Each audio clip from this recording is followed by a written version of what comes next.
Since Tropical Storm Beryl impacted parts of East Texas, 14 tornadoes across our area caused damage to multiple buildings. Flooding and strong winds also affected people's homes. And by far the worst damage seen from Beryl was in deep East Texas, where an E1 tornado traced a path of damage and uprooted trees and blew off the roofs to some homes.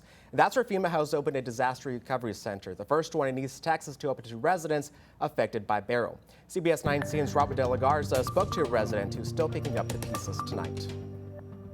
It's a process, you know, it's a slow process, but I'm going to hang in there.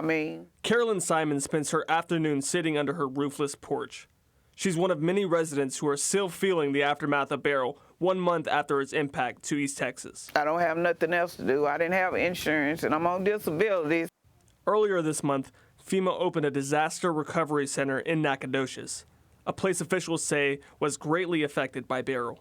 It's going to be kind of slow. Simon visited the Disaster Recovery Center last week, shortly after opening. I had to get some paperwork to prove that I stayed here in the house because the house belonged to my mom and my dad.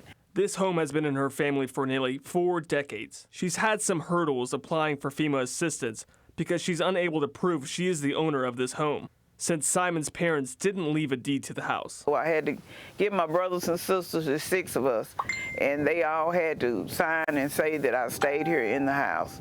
There's going to be some due diligence on your behalf. Besides providing us with proof of who you are, proof of damages that's incurred at your facility, we may ask for other information. Latanga Hopes is the spokesperson for FEMA. She encourages residents to bring all the paperwork necessary in order to speed up the process. Our goal is to make sure that we do assist you, but I want to manage expectations. Work with us, and we are working with you. For now, Simon has been staying with family members and hopes her life will get back to normal soon. Because school's getting ready to start, and, you know, I'm staying with my daughter, and the kids are like, you know, giving up their beds and for me.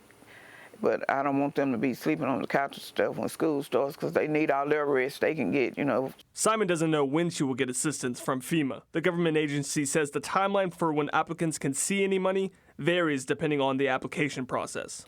It's not really a time frame because, you know, I know she's not going to rush me out, but just whenever.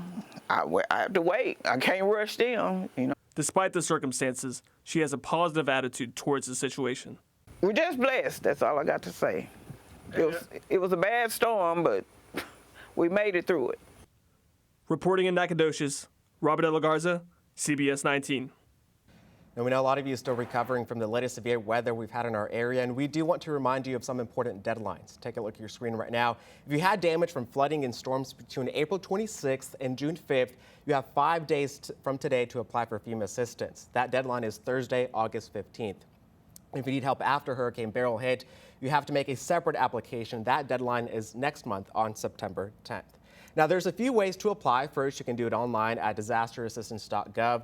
The second way is by calling the FEMA helpline listed on your screen right there. Or the third is to visit a disaster recovery center. There are a few here in East Texas, and you can find the closest one by going to fema.gov/DRC.